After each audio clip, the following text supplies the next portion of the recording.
Hello everyone, welcome to the Bong tasty hub. আজ আমি বাঙালিদের অত্যন্ত পছন্দের একটি রেসিপি আপনাদের সাথে শেয়ার করব। রেসিপিটি হলো ফুলকো ফুলকো লুচি।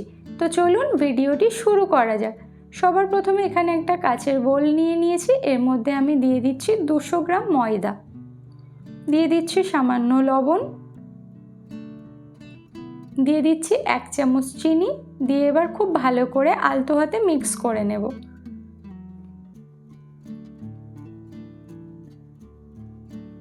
এবার আমি এর মধ্যে অ্যাড করে দিচ্ছি 2 চামচ সাদা তেল, দিয়ে খুব ভালো করে ময়াম দিয়ে নিতে হবে। খুব ভালো করে প্রেস করে করে ময়দাটাকে মেখে নিতে হবে। আর মাখাটা কিন্তু যত ভালো হবে লুচিটা কিন্তু ততটাই সফট হবে এবং ফুলকো ফুলকো হবে। তো আপনারা দেখতেই পাচ্ছেন আমি প্রেস করে করে মেখে নিয়েছি। এবার আপনাদেরকে দেখিয়ে দেব কতটা ভালো মাখা হয়েছে। তার জন্য এভাবে হাতের মধ্যে মুঠো করে নিতে হবে। যদি এরকম দলা পাকিয়ে যায় তাহলে আপনারা বুঝবেন যে ময়দাটা এখানে ভালো করে মাখা হয়ে গেছে। এবার আমি এর মধ্যে উষ্ণ গরম জল অল্প অল্প দিয়ে মেখে নেব। খেয়াল রাখতে হবে জলটা কিন্তু একবারে দেবেন না, অল্প অল্প দেবেন আর মাখতে থাকবেন।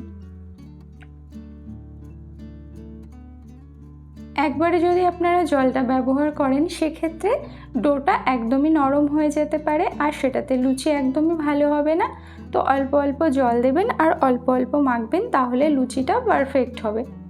আর এখানে গরম জল দেওয়ারই চেষ্টা করবেন, হালকা উষ্ণ উষ্ণ যতটা আপনার হাতে সহ্য হবে ততটাই আপনারা এখানে ব্যবহার করবেন।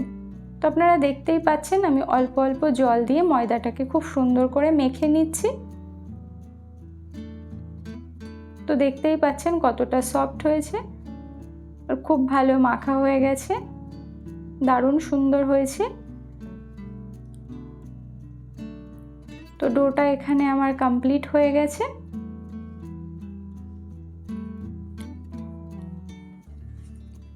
এবার এটাকে রেস্টে রাখবো। তার জন্য উপর থেকে একটু সাদা তেল আমি ছড়িয়ে দিচ্ছি, তাহলে আর উপর দিকটা শুকিয়ে যাবে না। এভাবে তেল মাখিয়ে নিলে এবার আমি 10 থেকে 15 মিনিটের জন্য ঢাকা দিয়ে রেখে দেব। 10 মিনিট হয়ে গেছে, ঢাকনা খুলে নিয়েছি। আমি আবারও আরেকটু ভালো করে মেখে নেব। যত ভালো মাখা হবে, আবারও বলছি, লুচি কিন্তু ততটাই ভালো হবে। অনেকে খাবার সোডা দেয়, বাট আমি এখানে কোনো কিছুই ব্যবহার করিনি, নর্মাল করছি, তাতেই দেখতে পাবেন আপনারা লুচিটা কতটা ভালো হবে। এবার এটা থেকে ছোট ছোট লেচি কেটে নিতে হবে। আপনারা আপনাদের সাইজ মতো লেচি কেটে নেবেন। তো আমার এখানে লেচি কাটা হয়ে গেছে। এবার উপর থেকে আমি একটু তেল মাখিয়ে রেখেছি। আর তেল মাখালে কিন্তু একদমই শক্ত হয়ে যাবে না আর বেলার সময়ও কোনো ঝামেলা হবে না। এবার আমি বেলবো, তার জন্য এখানে একটু গোল করে নিয়ে প্রেস করে বেলুন দিয়ে এভাবে ঘুরিয়ে ঘুরিয়ে বেলে নিচ্ছি। তো দেখতেই পাচ্ছেন এখানে আমার একটা লুচি কমপ্লিট হয়ে গেছে। থালাটাতে আগে থেকে আমি তেল মাখিয়ে রেখেছিলাম, ওখানে রেখে দিলাম। আমি আবারও একটা বেলে আপনাদের সুবিধার্থে দেখিয়ে দিচ্ছি। তো দেখুন কত সুন্দর গোল গোল হচ্ছে একদম।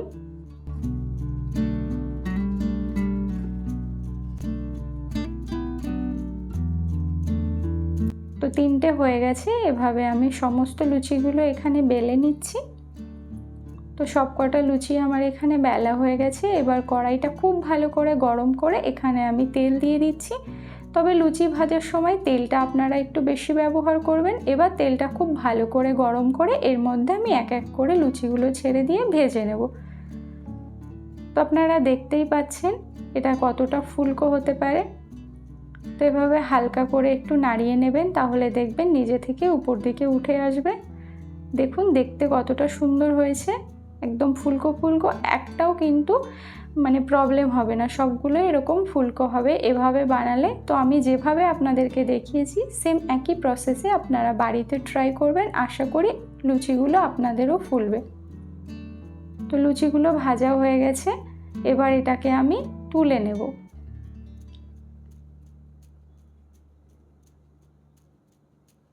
কালারটা আপনারা আপনাদের পছন্দ মতো করতে পারেন। অনেকে সাদা খেতে পছন্দ করে, আবার অনেকে একটু হালকা ব্রাউন খেতে পছন্দ করে। তো দেখুন আমার প্রত্যেকটা লুচি কিন্তু দারুণ সুন্দর ফুলছে। একে একে সব লুচিগুলো আমি এখানে ভেজে নিয়েছি। এবার এগুলোকে আমি একটা প্লেটে সার্ভ করে নিয়েছি।